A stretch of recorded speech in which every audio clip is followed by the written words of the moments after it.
Students often get frustrated trying to back between the cones, between the barrels, back into the stall, because their horse turns their hip this way and turns their hip this way and turns their hip this way. It can be very frustrating. So instead of steering the rear end, if you'll steer the front end. Let me see if I can show you that with Melody, my National Show Horse mare. So I have 2 cones here, and if I wanted her to go back between the cones, sometimes horses will do this. Their hip will go this way, and then they'll try to steer the hip, but it'll go too far, and then it goes this way. And then they back them up, and then they try to steer the hip again, and it goes over there, and I can't do it. So if instead of steering the hip, if I'll steer the front end to correct her. So let me see if I can bring her forward a little bit. Now, I would like for her hip to go this way, so I'm going to keep 2 eyes on me. My stick only asks for backup. I'll get a backwards motion. Then I'm going to step that way. I'll go the opposite way. I want her hips to go this way.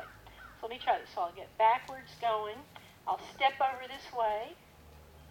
And magically, she goes through the cones. Ta-da! Thank you, Melody. So steer the front end of the horse, not the back end of the horse. Thank you, Melody. So let me see if I can show that a little better.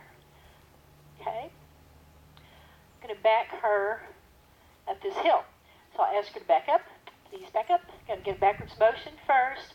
Get 2 eyes on me. Now I'm going to try to bring her hip towards the camera by stepping this way. Now I'm going to take her hip away from the camera by slowly stepping this way. So see how I can steer the hip?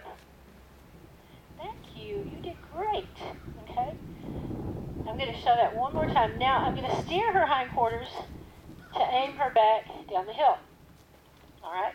Now, I'm going to see if I can take her hip over that way I'll get backwards motion, and I'm going to step this way, and magically, she takes her hip that way. Now I want to take her hip over here. So I slowly step this way, get a backwards motion, bring her nose with me. So I've got 2 eyes on me, and that brings her hip that way. So if you steer the front end of the horse instead of the back end of the horse, it's much easier and less frustrating. So you can get through the cones, through the barrels, back into the arena, back into their stall.